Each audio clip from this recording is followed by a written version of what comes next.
right, welcome to another episode of Behind the Seams brought to you by Just Baseball Media. We have a legendary guest with us today. He played for the Milwaukee Brewers and the Kansas City Royals, two-time All-Star, Gold Glover, most importantly, father of three, Lorenzo Cain. How are you doing today? I'm doing outstanding, guys. I really appreciate you guys having me. So, yeah, just hanging out and enjoying this dad life, I guess. Yeah, I mean, we're excited to have you on. It's just a privilege to be able to talk to you and talk about your journey through baseball. I kind of want to start off probably from the beginning, right? You had not always played baseball. You started playing in high school. You played basketball for a bit, but kind of talk about that first transition and how you've got into baseball. Like you said, I initially, my first start into sports, it was later on in life. I didn't really start playing sports until high school, and basketball was my first go at it in ninth grade. And I got cut. A lot of people don't know that I got cut from the basketball team, so that was very hurtful. So I decided not to try out for basketball again. And my mom wouldn't let me play football, so I said, "Hey, what else is there left to do?" So baseball was kind of the last sport, and I went out for baseball, and kind of the rest is history. Yeah, I mean, it's awesome just kind of how you made that start and then just develop this amazing career in baseball. The one thing I want to talk about too, just going into your career, you were kind of known for being that lively guy in the clubhouse, right? You Yes, always brought yes. in that positive attitude. You had that awesome relationship with Salvador Perez when you were on the Royals. Talk about how you decided to conduct yourself on a daily basis and what made you always, no matter what, like you were slumping or having good games, what really helped you bring that personality to the clubhouse every day? Yeah, I always try to bring the energy. It's a long season, so you wanna try to have as much fun as possible Yeah. because you're playing baseball games every single day. So you can get in a routine where things get monotonous or whatnot, and so you need a team full of positive, energy filled guys to kind of allow you to enjoy that long season, especially if you're not playing well. If you're not playing well, it can go sideways real quick. So when you're winning, everything is just flowing right. But yeah, you just want to be that positive guy, that positive influence on other guys. I've always tried to do that, even if it was just with a smile sometimes. So we had a really good clubhouse, especially in Kansas City. So I enjoyed my time there. That's why I ultimately decided to retire as a Kansas City Royal because I enjoyed my time there so much. So yeah, you just try to bring that energy. Be positive. It's a grind, and you're gonna get out a lot. It's the big leagues for sure. Yeah. You mentioned that time with the Royals and kind of all the winning days that you had there. Do you have a most memorable moment from that 2014, 2015 run? Ooh, wow. I know there's a lot. Yeah, we had a lot of special moments, a lot of good times. I would have to say scoring from first against Toronto Yeah. in Kansas City. That was one of them. Obviously, winning the World Series was definitely special. When you play this game long enough and you see how many guys that's still playing and some of the top dogs, like I would say, for instance, like a Mike Trout or somebody, and he hasn't had opportunity to win a World Series, and I think he's only been in Mhm. the playoffs like once. So and I think that was against us. So that just shows you how hard it is to get to that position to the playoffs and get an opportunity to win a World Series. It takes a special group. It takes a lot of talent, a lot of hard work, and yeah, I think that's the kind of group that we had. Yeah, I love that. I think that's an awesome thing. I'll turn over to Caleb because I'm sure he's got a few questions too. Okay. Yeah, Lorenzo, thank you so much for being here. I mean, one of the things I wanted to kind of touch upon that Jared was saying was coming from basketball. I mean, you mentioned, Yes. discussing with your mother what other sports you can play. When you did start playing baseball, what position were you either choosing to play or being put at? Mhm. I'm really curious about that. And then I kind of want to talk about the service time that you accrued over your great career. Yeah, yeah. Initially, it was my first time trying for baseball, and my first 2 or 3 weeks, I ended up making a JV squad, and they put me at third base. So the first 2 or 3 weeks, I was playing third base, but it got ugly over there real fast. So, That's a real so test. yeah, Yeah. so the ball was just eating me alive, man. I couldn't make the routine play. I would make like the tough plays, but I couldn't make the routine plays consistently for whatever reason. But yeah, then coach decided third base wasn't for me, and he moved me to left field actually. So my journey started off at third base, and after a few weeks, they moved me to left field, and I kind of played left field the entire time in high school. Yeah. So you mentioned all these things that, stand out as big moments in your career, also being on the Brewers and the Royals. You have all these different things that kind of define your career. You obviously have a great season. Like, there's one season that probably stands out to you. But to me, looking back on this, and I know it's only me, I didn't play the games. I didn't, get out 7 times, out of 10 and then say, oh, I'm a success. But looking at it from a fan perspective, someone who loves and understands the game, I know that hitting 10 years service time is huge. Can you talk to us about that journey to getting there and what the thoughts in your head kind of kept you going through those moments? Yeah, my career definitely didn't start off the way I wanted to. Early on in my career, when I finally got to the big leagues, and I had a ton of injuries. I mean, I was pulling hamstrings, quads, groins. I mean, you name it, I was getting injured. So the first 3 years in the show didn't go as planned, and honestly, I wasn't sure how long I would last because I couldn't stay on the field, and as we know in this business, you can't, if you don't find a way to stay on the field, they'll they'll replace you, So, but eventually something clicked. I ended up moving to Oklahoma. I found a trainer to kind of fix all my issues or help out with all my issues, and I was able to turn my career around. And like I say, 10 years was something that was out of the reach early on, I thought, because of all the injuries. But once I figured out how my body worked, and I learned how to control my injuries a little bit more, yeah, 10 years, seems like a blur now, from when I started. It's amazing how fast it went by once I reached it close to that time. Can you guys keep it down just a little bit, please? That 10 years has its own fraternity. So I'm curious, like, when that happened, how did you feel? How did you deal with Yeah. that with your family, with your kids, looking back and saying, like, I hit that marker and now I'm entering that, 10-year service time fraternity? Yeah, it was special, 10 years was something, like I said, I opted out of 2020. So I knew that cost me a full year as well, with all the COVID thing stuff that was going on. And my oldest son has really bad asthma. So, early on we didn't really unsure about how, the COVID deal worked. So I didn't want to take that risk and, possibly, you know, something happened with him, because he had underlying conditions. But 10 years in service time was special, man. It's a goal that I think all baseball players strive to get.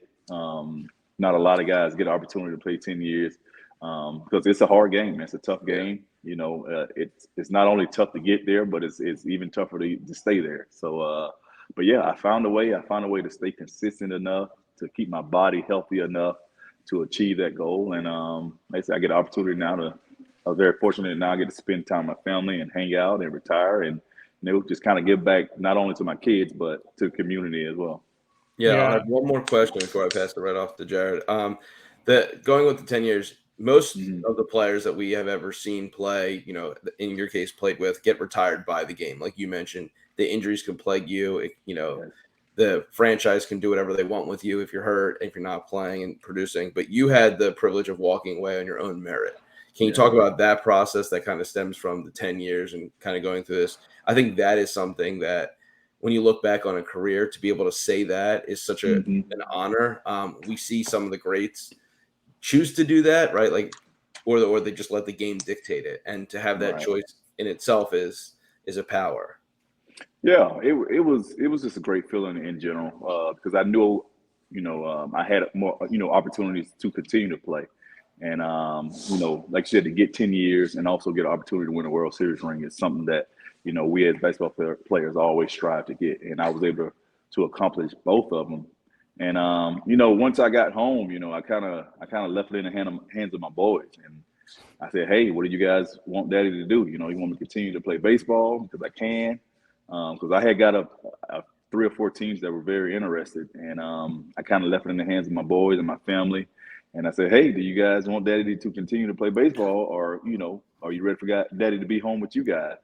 And I mean, within a second, it was that they screamed, Daddy, I want you to stay home. I want you to stay home. So it was it was decided with them, and it doesn't take me much convincing when it comes to my boys.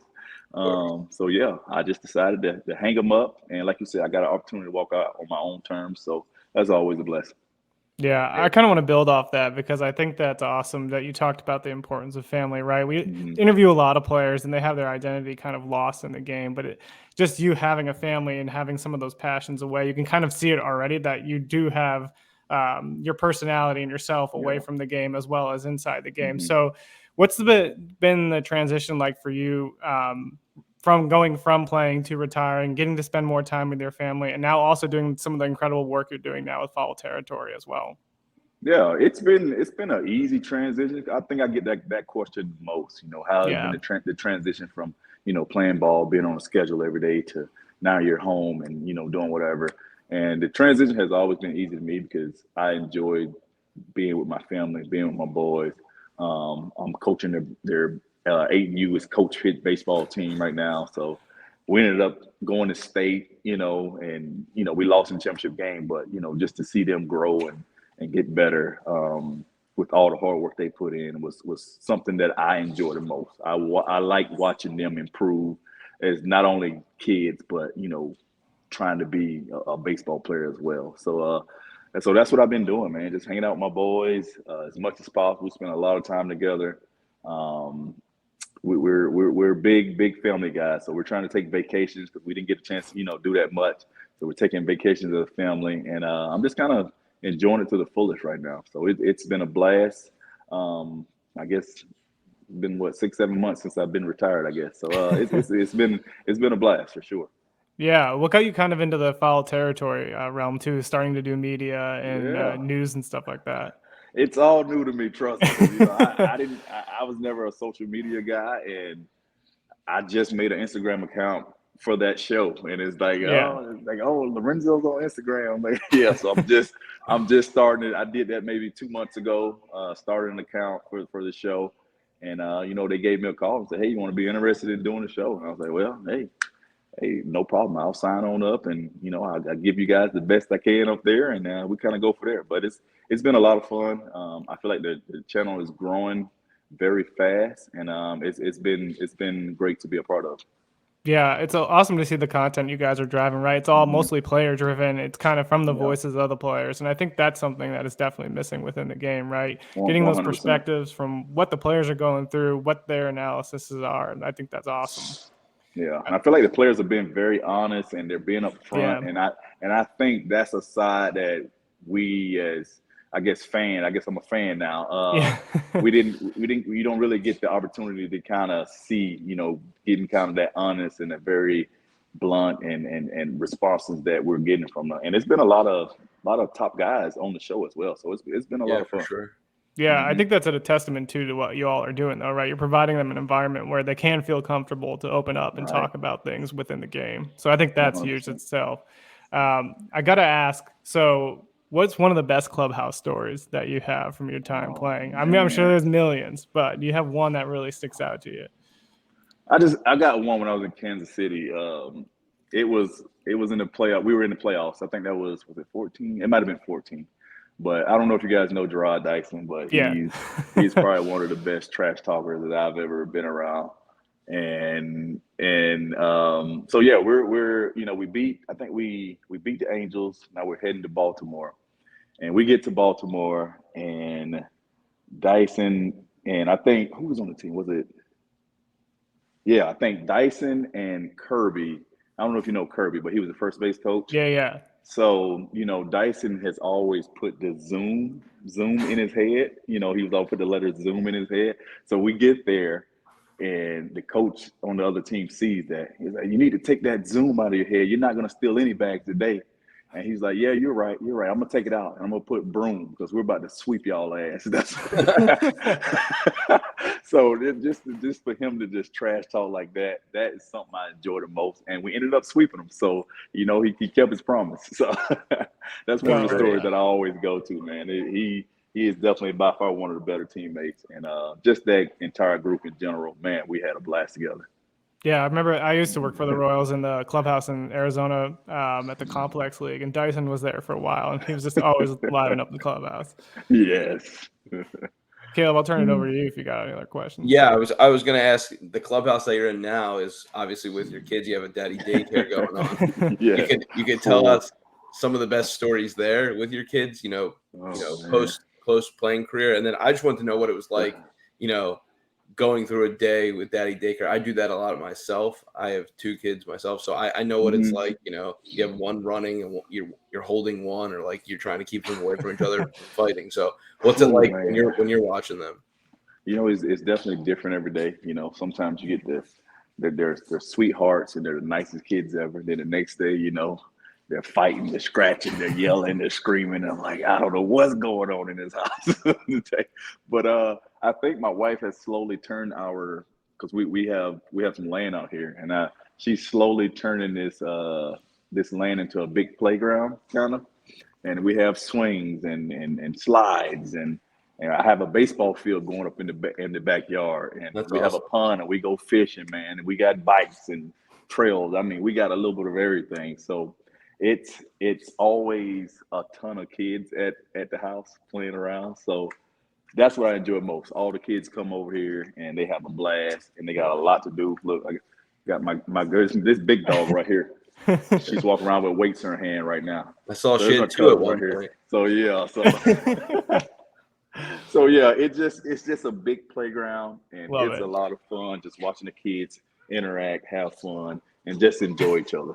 All right, son. Get What are out. you teaching them from what you learned as a baseball player? Obviously, the cliche that failure is part of the game, and that Yeah. translates to life a lot. But what are you teaching them? You came out of a successful career, and now you're going into parenting. I know there's a lot of parallels there. So how are you doing that? And some of them, they probably get it right away. The other ones, you're like, I'm going to wait for something to happen, then give the lesson. Yeah, you know what I mean. So some lessons, I allow them to go through, so they can, almost kind of reinforces and teaching themselves. They got to go through failure to kind of learn how to deal with it. But also, I like to tell them, be consistent. If you know you want to achieve something, that may be baseball, maybe be football, I don't know, firefighter, whatever the case may be, you have to bring consistency. Like being Huh? What's up, man? Can you see me do my forwards? I'll do. Yeah, in a second. I always want them to be consistent in whatever they do. Like I say, let's take baseball for instance. You have to build a consistent routine where we're gonna take 15 swings a day. We're gonna throw 20 balls a day. Obviously they can't work out now, but we'll get in here and we'll do push-ups and body weight squats. And if you want to be great at something, just bring consistency to the table. Mhm. And that's one thing I kind of preach to them, just being consistent. Schoolwork, you want to learn how to spell, you want to learn how to tie your shoe, because they're all still young, and only my oldest knows how to tie a shoe right now. So whatever you got to do, whatever you're trying to learn and grow and be great at, you have to be consistent at going out there and trying to achieve it day in and day out. Great message. I think that's Yeah. perfect too, because that kind of summarizes your career, right? Every day you were Right. consistent. Everybody knew what they were going to get from you every single day on the field. Mhm. I'm kind of stealing this question from Caleb, but is there a player you see now that kind of replicates your game today? Ooh, man. Let me see. Ooh. Games, like I said, the game's changing so much. I'm trying to think because I've always modeled my game after. So Torrey Hunter was my favorite player. Makes a lot of sense. When I was in college. Like I remember just watching videos of him just taking swings and the way he played defense. And I would tell myself, that's what I want to be like. I want to be like Torrey Hunter. So, but to be like Torrey Hunter, I know what I needed to do. I need to go be consistent in my work and my work ethic and everything. And as you can see, we look very similar in our mannerisms on the field and the way we swing and go about our way. So I'm trying to think of one guy right now. I'm drawing a blank. I'll buy now, you man. some time. The interesting thing, just going back to the Torrey Hunter stuff, I want you to keep thinking of this, is what we started the interview about, with like that smile, that bringing that energy. Yeah. Torrey Hunter helped Mike Trout to continue to see like that kid part of the game, and you Mm-hmm. definitely had that a part of your game. So like that was something that was consistent. I see it with your kids that you're still a kid at heart. You're not getting angry with them because you know what it's like to be a kid. Yeah. You know what it's Yeah. like to be I'm trying to think of an answer too, because Jared and I were talking about that as a question. But That's a good question. I guess I've never really thought about it. Honestly, it's crazy to say. I mean, I like the Cedric Mullins kid out there in Baltimore. I like him a lot. I'm a little taller than he is, but but but I watched the way he plays defense, the way he attacks the ball, the way he swings the bat.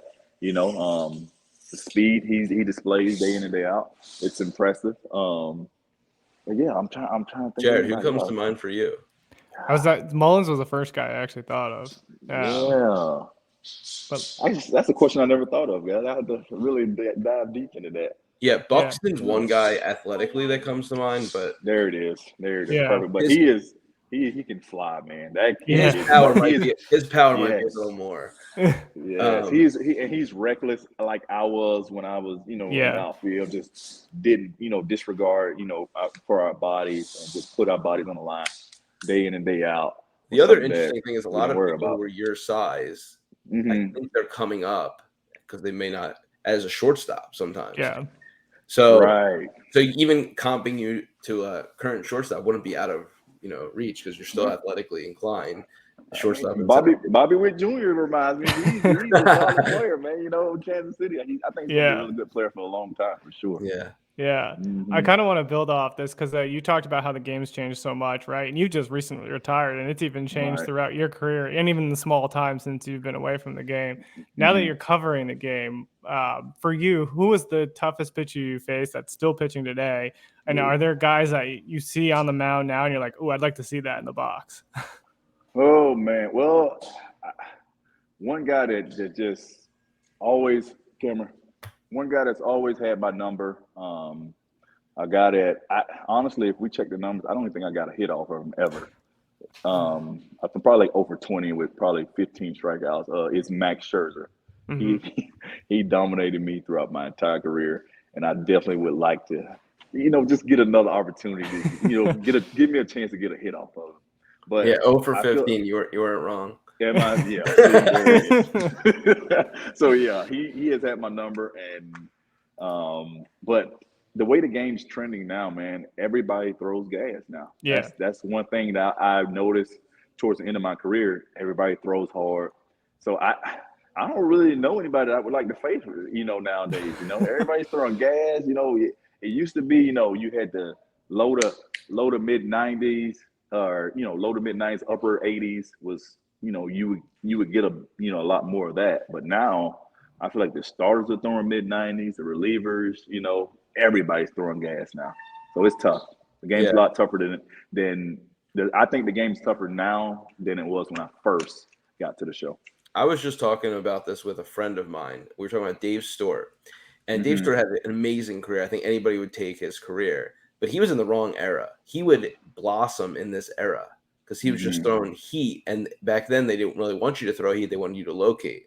Yeah. And he was throwing heat, and they were chasing it towards the latter part of his career. But he would be perfect for now. And I kind of wanted to use that as a segue because I'm curious on your, perspective, your view on African Americans in baseball. We see a lot of things happening, the HBCU route. I think a lot of things that Del Matthews is doing from the league office. I'm curious your thoughts because from when you stopped playing till now, we're not seeing it at the major league level. What's your difference? But we are seeing it in terms of who's being drafted, who's being selected, and given the opportunities in the minors. For me, it's been, growing up, baseball, especially being African American, like baseball was, like I say, even for me, it wasn't my first choice. I chose basketball and I chose football over it. And I think a lot of African Americans don't play baseball growing up, for whatever reason. I'm not sure. Maybe they're just more interested in football. Maybe they're more interested in basketball. But baseball is just something that's not our first choice for whatever reason. And I think as time goes, there has definitely been a lot more African Americans in the game. But it's a process. But I feel like as far as other sports, as far as basketball and football, they're definitely, I think, dominated by African Americans. And and yeah, I like for whatever reason, I'm not sure why. I mean, I know the game is more expensive. I know a lot of people wanted me to do like showcases and travel ball and all this other stuff, and I had to tell them. I said, "Hey, my mom can't afford this. Like, we can't afford to be traveling every weekend and playing games." So I didn't do any of that stuff growing up, because we just simply couldn't afford it. But yeah, I've been talking to different people trying to get more African Americans involved in the game more. But it's something that us as African Americans have to be wanting to be more involved in baseball. Mhm. You can't force somebody to play baseball. You have to. Yeah. That's just a passion that they have to something that they have to want to do. But yeah, I think as time goes, I think the sport. Because baseball is a sport that you got all kind of nationalities in it. So, but I think as time goes, I think you'll see further or a lot more African Americans in the game for sure. Yeah, I love that. Kind of wrapping up into the last couple of questions here. I think the last one we always ask guests, because we want this to be a podcast that fans really enjoy, but also future athletes can really learn something from. So if you had like one piece of advice for the next generation of athletes who might be going through the same journey of you, trying to figure out what sport to play, trying to figure out how to make it in the major leagues, what would that one piece of advice be?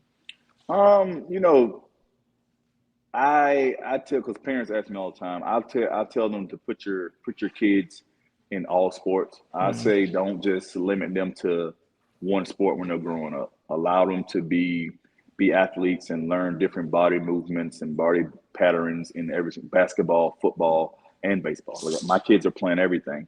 I just don't want to limit them to one thing, and definitely don't burn them out. You got to remember they're kids, and I'm not a big fan of doing tournaments all weekend, traveling and playing 100 games when they're 10 years old. yeah. I'm not a big fan of it. I know a lot of people are.